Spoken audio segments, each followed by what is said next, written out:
யார் நீங்கள்? எங்கு செல்கிறீர்கள்? சத்தியம்மை அப்பனுக்கு மகனாக பிறந்த குழந்தை காண வந்திருக்கிறேன். சந்திரா, நான் தான் அந்த குழந்தை விநாயகர். என்ன விசித்திரமான தோற்றம் கொண்ட விநாயகர், மனித உடல் யானை தள்ளிக் கொண்ட இந்த உருவமாகின் வடிவம். சந்திரா, அழகே உருவானவன் என்ற ஆணவத்தால் எம்மை அவமதித்த நீ இன்று முதல் உன் முழு அழகிய பிறந்து அரபியாக மாறுவாயாக. அகங்கை தீர்க்கும் அண்ணலே போற்றி, ஞானமும் கொண்ட ஐயனே போற்றி, பாவம் தீர்க்கும் பரம்பொருளே போற்றி. ஐயனே ஐயனே மன்னித்து விடுங்கள்.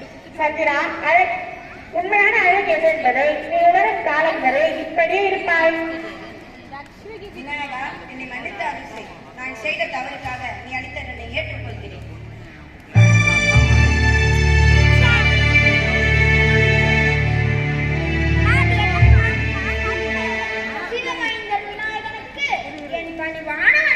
வணக்கம். இங்கு எதை பார்த்தீர்கள்? என் பிடியில் சில காலம் இருக்க வேண்டும் என்பது இறைவன் எனக்கு தந்த கடமை. அதன்படி சில காலம் இருக்கவே வந்தேன். எம்மை பிடிக்க வந்தீர்களா? உன் தந்தை மகேஸ்வரியை பிடித்திருந்தேன். அவர் மைந்தன் தங்களை விட்டு வைப்பேனா? நீங்கள் எம்மை எப்போது பிடிப்பீர்கள்? 7.5 நட்சத்திர காலங்கள். எந்தெந்த நட்சத்திரங்கள் காலத்தில் பிடிக்க வேண்டும்? அஸ்வினி நட்சத்திரத்தில் பிடிக்க வேண்டும். அஸ்வினி நட்சத்திர நாள் எது என்பதை எப்படி கணக்கிடுவீர்கள்? சந்திரன் எந்த நட்சத்திரத்தோடு இருக்கிறதோ அதுவே அந்நாளின் நட்சத்திரம். அதன்படி இன்று அஸ்வினி நட்சத்திரம். அதனால் தான் உங்களை பிடிக்க வந்திருக்கிறேன். சந்திரன் இங்கு இல்லையே, அப்ப நீ எம்மை எப்படி பிடிக்க முடியும்? அதுவும் சரிதான் விநாயகா. நான் இப்பொழுது என்ன செய்ய வேண்டும்? இன்று போல் நாளை வாருங்கள்.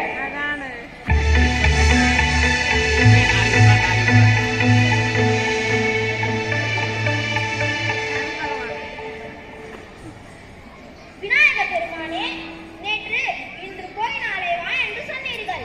தங்கள் ஆணைப்படியே வந்திருக்கிறேன் ஐயனே. ஆனால் சந்திரன் இன்னும் வரவில்லையே. நேற்று தான் கூறினேன் இன்று போல் நாளை வாருங்கள். எனவே இன்று போல் நாளை வாருங்கள்.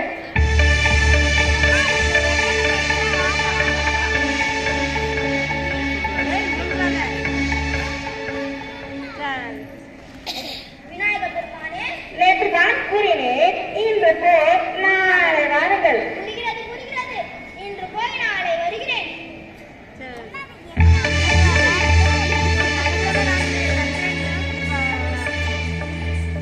விநாயக பெருமானே, விக்னேஸ்வரா, கணபதியே, எங்களை காப்பாற்றுங்கள். கருணை வடிவானவனே, கணநாதா, அருளே உருவான ஐங்கர பெருமானே, என் கணவர் செய்த பிழையை மன்னித்து அருளுங்கள். அவர் முன் போலொளிரும் வாய்ப்பை தாருங்கள். அஸ்வினி அம்மையே, பூசாமையே, கவலை வேண்டாம். சந்திரன் முழு அழகையும் பெற்று வானில் வலம் வருவார். வானில் வலம் வரும் நிலா முன் போல் வழி சட்டும். கரை கொண்ட பிரேமதி முழு மதியாகட்டும்.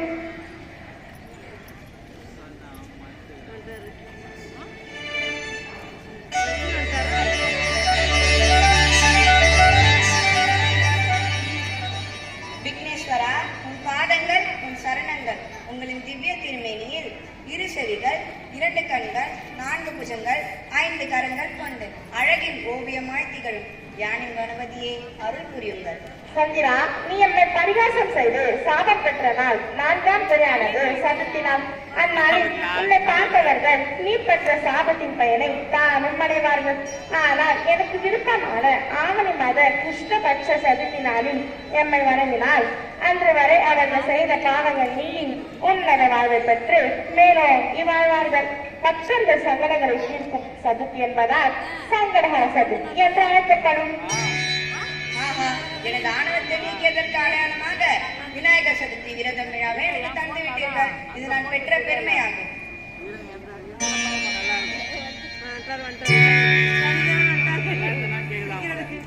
விநாயக பெருமானே, நீண்ட நாட்களாக வந்து வந்து சென்று கொண்டே இருக்கிறேன்.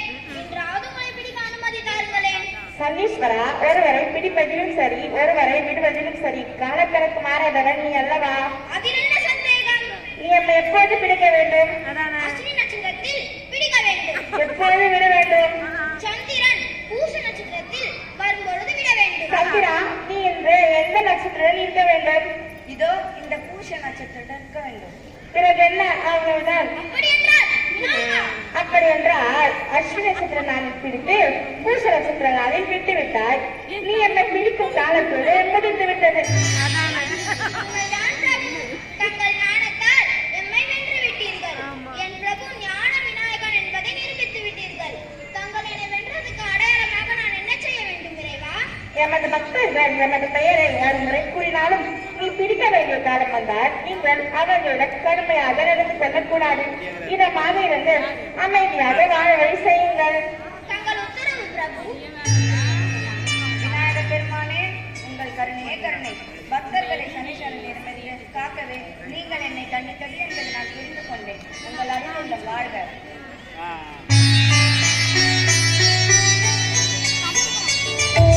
கற்பக கணபதியே பிள்ளையார் பட்டி ஆழ்பவரே ஓம் சதுர்த்தி நாயகனே ஸ்ரீ கணேசனே சரணமையா கற்பகநாதா நமோ நமோ கணபதி தேவா நமோ நமோ கஜமுகநாதா நமோ நமோ காத்தருளாயே நமோ நமோ ஓம் வனபுரி கணபதியே வளமுடன் வாழ செய்பவனே ஓம் விக்ன விநாயகனே ஸ்ரீ கணேசனே சரணமையா கற்பகநாதா நமோ நமோ கணபதி தேவா நமோ நமோ கஜமுகநாதா நமோ நமோ காத்தருளாயே நமோ நமோ ஓம் ஐங்கர கணபதியே அருள்வரம் காரியம் தருபவனே ஓம் ஐந்தொரு நாயகனே ஸ்ரீ கணேசனே சரணமையா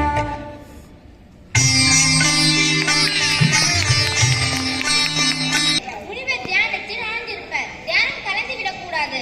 ஆமாம், அவர் தியானத்தில் இருக்கிறார். ஆசிரியை, இதோ பாருங்கள். அரசர் எங்களுக்கு அளித்த பரிசு பொருட்கள் பல வண்ண பட்டாடைகள், இதோ பொற்காசுகள், நவமணிகள் கொண்ட ஆபரணங்கள், முத்துக்கள், நவமணிகள், பொற்காசுகள்.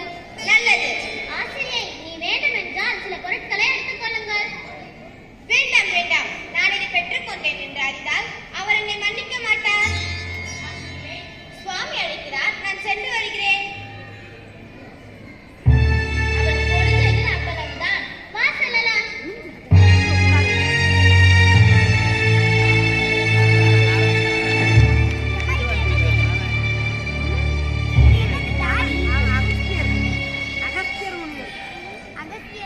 சுவாமி, ஆசிரியை, உன் முகத்தில் ஏதோ குழப்பம் தெரிகிறது.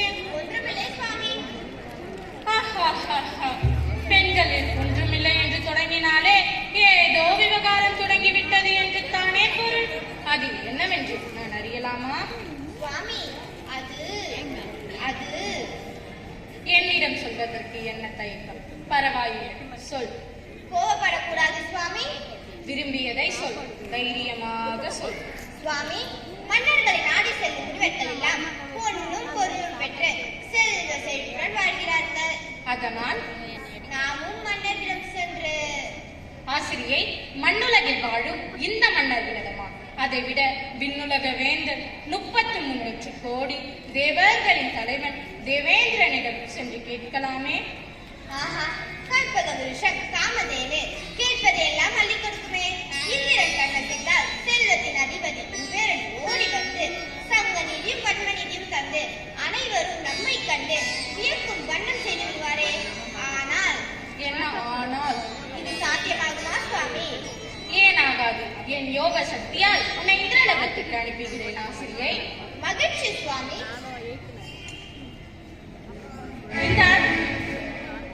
இந்த அரங்கப்புள்ளில் எடைக்கு எவ்வளவு பொன் கிடைக்குமோ அதை மட்டும் பெற்று வா. சுவாமி, இந்த அரங்குகள் இருக்கா? சொன்னதை செய்.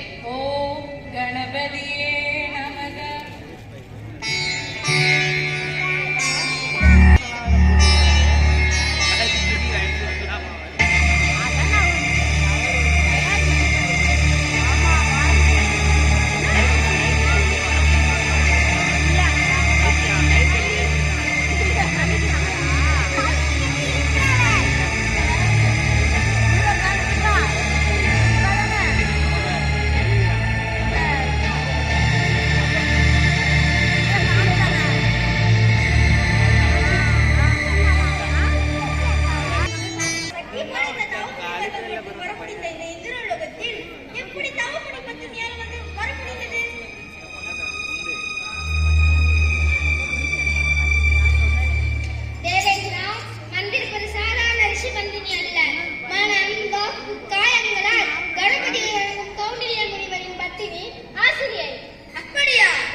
கட்டி தருவாய். இந்த அருகம்புலிக்கு துணை போடா, சிறிய கட்டிய போதுமே.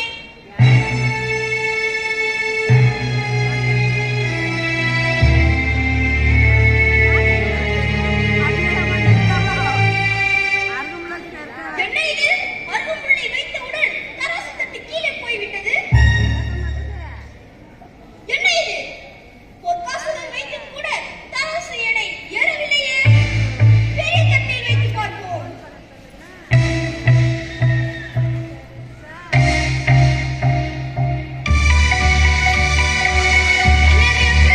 தங்கம், பொன்மணி, நவமணி என அனைத்தும் வைத்து விட்டேன்.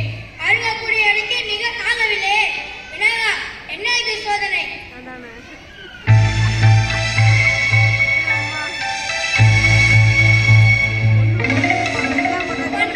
பொன்னமணி என அனைத்தும் வைத்து விட்டேன். அருகக்கூடிய அடிக்க நிகர் ஆகவில்லை. முடிவில் என்னுடைய மணிமுடியை வைக்கிறேன்.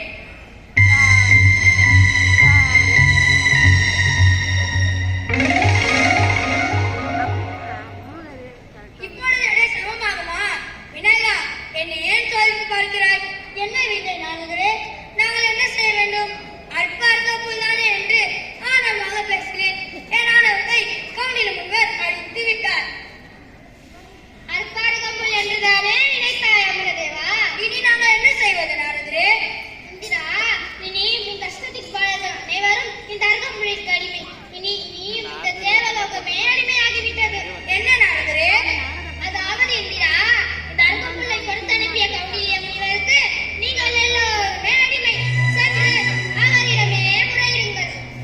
மன்னித்து விடுங்கள் தாயே. அவர் கூர்ந்து கவுனில முனிவிடம் என அழைத்து செல்லுங்கள்.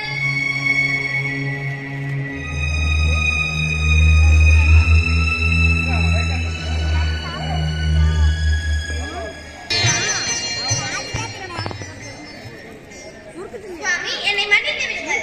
ஆசிரியை, ஆசை வழங்குங்கள். உதயம் பெறும் கிழக்கு திசையில் காவலர் தேவேந்திரன், ஜோதியே, சுடரும் விளக்கு என அனைவரும் போற்றும் அக்கினி தேவன், உயிர் மூச்சுக்கு ஆதாரமான தென்றற் காற்று தரும் அதிபதி வாயு தேவன், நவ நிதிகளை அளித்தரும் குபேர தேவன், நீதி தவறா தரும தேவன். ஆசிரியை, இந்த அருகம்புல்லி உடைக்கு பொன் பெற்று வா என்று நான் உன்னை இந்திரலோகத்திற்கு அனுப்பி வைத்தால் நாம் இல்லத்திற்கு இந்திராதி தேவர்களையே அழைத்து வந்திருக்கிறாயே, இது என்ன விந்தை?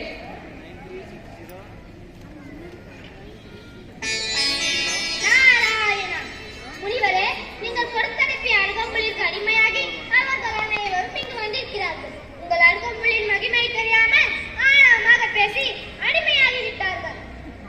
நாரதரே, இது என்னால் ஏற்பட்ட மகிமை அல்ல நாரதரே. விநாயக பெருமானை அச்சித்த அருகம்புல்லிதழ் இதன் சிறப்பை என் பத்தினி அறிந்து கொள்ளவே இவ்வாறு செய்தேன். சுவாமி, விநாயக பெருமானை பூஜித்த ஓர் அருகம்புல்லிங்கே தேவாதி தேவர்கள் அடிமை என்றால் நீங்கள் தினமும் அவருக்கு பூஜிக்கும் 108 அருகம்புல்லிங்கே இந்த உலகில் இணையாக என்ன இருக்கிறது என்பதை அறிந்து கொண்டேன் சுவாமி. ஈரே லோகங்களை தந்தாலும் ஈடாக முடியாத பெருஞ்செல்வத்தை பெற்றிருந்தும் அழியும் தன்மை கொண்ட அற்ப செல்வத்தின் மீது பற்றுக்கொண்டேன். என்னை மன்னித்து விடுங்கள் சுவாமி. தேவேந்திரா, வேதனை வேண்டாம். விநாயக பெருமானி மகிமை அறிந்தால் சரி. உனது மகுடத்தை நானே சூட்டி விடுகிறேன். நாரதரே,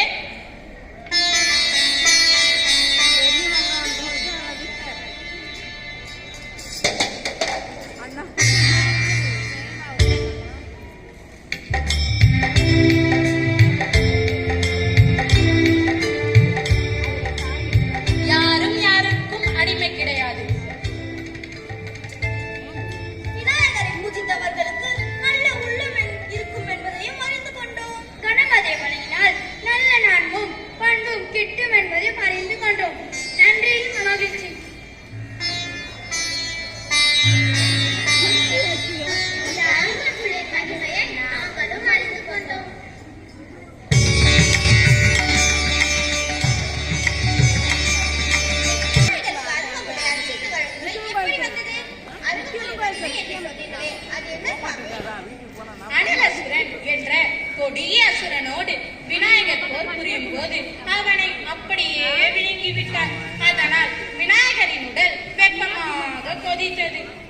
அடியார்கள் அனைவரும் தாமரை சந்தர நிலவொளி அமுத நீர் கொண்டு குளிர வைக்க செய்தார்கள்.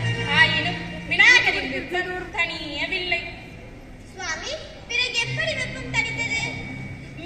முனிவர்கள் ஒன்று கூடி மிகவும் குளிர்ச்சி பொருந்திய அரங்கப்பிள்ளை ஆளுக்கு 21 விதம் முடி முதல் அடி வரை அர்ச்சனை செய்ததால் விநாயகர் பெருமானின் வெப்பம் விலகியது. இதனால் விநாயகரின் வழிபாட்டில் அருங்கம்புல் முதன்மை பெற்றது. சுவாமி, விநாயகர் பெருமை அறிந்தோம். விநாயகரின் திருவள்ளாற்றை கூறுவதாலும் கேட்பதாலும் பல கோடி நன்மைகள் நம்மை தேடி வரும். மூவரும் தேவரும் போற்றும் தனிப்பெரு தெய்வம் விநாயகர் கடவுள். சிறப்பு நாயகன் அதலில் தலைவர், தனக்கு மேல் தலைவர் இல்லாதவர். மஞ்சளை அரைத்து ஒரு சிறு உருண்டை பிடித்து வைத்தாலே போதும். மிகவும் எளிமையான தெய்வம். எனவே அவரை போற்றி வணங்குவோம்.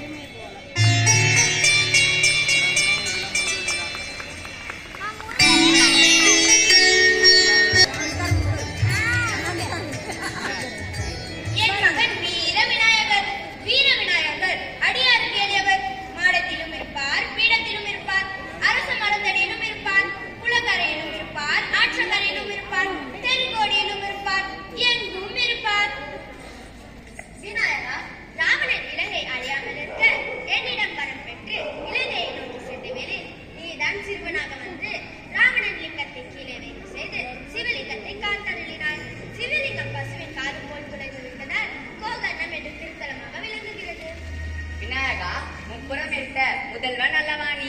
மாமா, ஈஸ்வரன் திருப்பதற்கு அரக்கர்கள் வைத்த தேவர்கள் ஒரு தேரை அமைத்தார்கள். விநாயகன் தேர்தட்டு கீழே உள்ள 7 உலகங்கள் மேல் தப்பித்தல், மேலே உள்ள 7 உலகங்கள் மேல் தப்பித்தல். 33 தேவர்கள் தேர் பதுமைகள், 8 விசை பாலகர்கள் 8 தூண்கள், 7 மேகங்கள் தேர் சிலைகள். மேரு மலையில் ஆதிசேஷன் பிரம்மதேவர் தேர்பாகன், 4 வேதங்கள் குதிரைகள், 6 அங்கங்கள் கடிவாரங்கள், இருமானம்பு அக்னியரன் வாயுதேவன் அச்சாலி. இவ்வாறு தேவர்கள் தேரை அழகாக வடிவமைத்தார்கள். ஆனால் முதலில் என்னை வழிபடாமல் மறந்தார்கள். எனவே தாக்க தேரின் அச்சாலியை பொடியாக்கினேன். ஆம் விநாயகா, தேவர்கள் தன் தவறை மணந்து உன்னை வணங்கிய பிறகு அத்தேரை மீண்டும் அழகாக அச்சாணி பொருத்தி சிவனை வெற்றி செய்ய அருள் புரிந்தாய். எனவேதான் அச்சரு பொய் செய்த அதிதிரா என்று புகழப்படுகிறாய். அண்ணா, வள்ளியை கருப்பிடிக்க துணை நின்றவரும் நீங்கள் தானே? வஞ்சிக்கொடி ஆகிய வள்ளி நாயகி அஞ்சி என்னை தஞ்சம் செய்ய அக்கண மனமருள் பெருமான் என்று புகழப்பட்டீர்கள். விநாயகன் தனது நாணமாகிய கொம்பினால் மேரு மலையில் மகாபாரதம் எழுதி அருளியுள்ளான். விநாயகனை தொழுதால் வல்வினைகள் நீங்கும், புகழோங்கி வளரும், விரும்பிய அனைத்தும் உண்டாகும். கருணை வல்லலே, உங்களை நான் வழிபட்டதால் அவகிரிக நாயகர்களுள் ஒருவனாக செவ்வாய் பகவான் என்ற பெயருடன் விளங்கும் சிறப்பை தந்தருளி உள்ளீர்கள். மாசி மாதம் செவ்வாய்க்கிழமை அமரபட்சத்தில் வரும் சதுர்த்தி அன்று வழிபட்டால் சங்கடங்கள் தீர்ந்து இன்ப நலங்களை பெறுவார்கள்.